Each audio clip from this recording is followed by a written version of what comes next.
Pour regarder la télévision tranquille dans un canapé, ils vont s'entraîner quand même, tous ces garçons. C'est notamment le cas de Didier qu'on a retrouvé au Bugnonnais à l'heure d'une séance de préparation physique.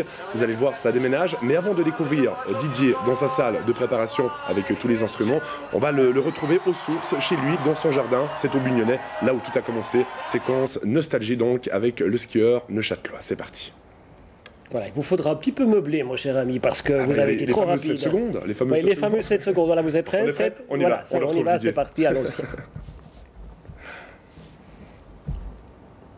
Oui, 7 secondes à la Genevoise. Derrière la maison, avant de venir vraiment sur les pistes, j'ai commencé à 2 ans et demi, et je pense que l'année d'après, à 3 ans et demi, le voisin, qui était un professeur de ski à l'école suisse, m'a emmené quelques fois sur les pistes, et puis après, hardi petit, je me suis allé skier tout seul sur ces pistes.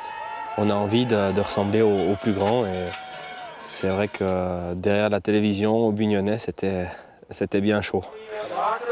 Aujourd'hui, Didier Cuche fait les beaux jours du sport suisse. Cette saison, pour la 2e année consécutive, il repart en Coupe du Monde avec au pied des skis atomiques. Concernant son matériel, le Neuchâtelois se montre très optimiste. L'année passée, j'ai vraiment dû forcer à faire des kilomètres et des kilomètres pour m'habituer à ce matériel, pour moi trouver la bonne manière de conduire ce matériel sur la neige. Et puis, en fait, je me rends compte que cette année, tout est allé vraiment beaucoup plus facile. Je devais beaucoup moins forcer pour être au contact des autres, voire devant les autres. Comme les autres Suisses, Didier Cuche a dû quitter prématurément Saas-Fee où le mauvais temps a perturbé les entraînements sur neige. Pas question pour autant de rester inactif. Le travail, toujours le travail, et une séance de 2 heures en salle à Cerny à 10 minutes de chez lui avec son préparateur personnel. Pour le skieur des Bugnonnais, ce n'est qu'une question d'habitude.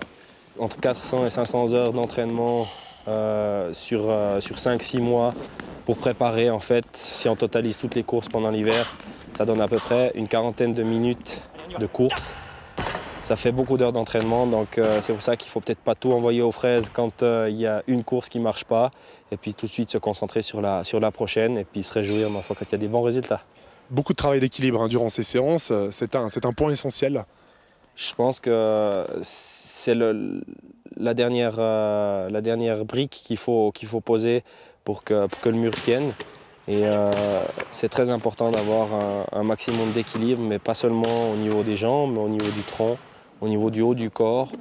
Et tout ça, de pouvoir le réunir encore en fin de parcours, quand il y a la fatigue qui est là, c'est, je pense, une bonne solution pour perdre le moins de temps possible sur la fin de parcours, ou voire encore un peu gagner du temps sur les meilleurs. Depuis 3 ans, Florian Lorimier travaille régulièrement avec Didier. Pour lui, c'est tout simplement un athlète exceptionnel. C'est un athlète qui en veut vraiment beaucoup, c'est un travailleur qui a toujours envie d'aller plus loin, donc il en veut toujours plus. Donc au niveau de la préparation, c'est clair qu'il faut chercher toujours plus complexe, plus compliqué pour toujours avoir une évolution et suivre sa progression. Cette saison, Didier Cuche nourrit de belles ambitions. Il participera même normalement au combiné, une volonté de marquer un maximum de points pour jouer le général. Mais attention, il n'est pas le seul. Il y a du monde au départ à battre, mais j'en ferai partie, j'espère, et je vais essayer de leur rendre la tâche difficile. On te le souhaite.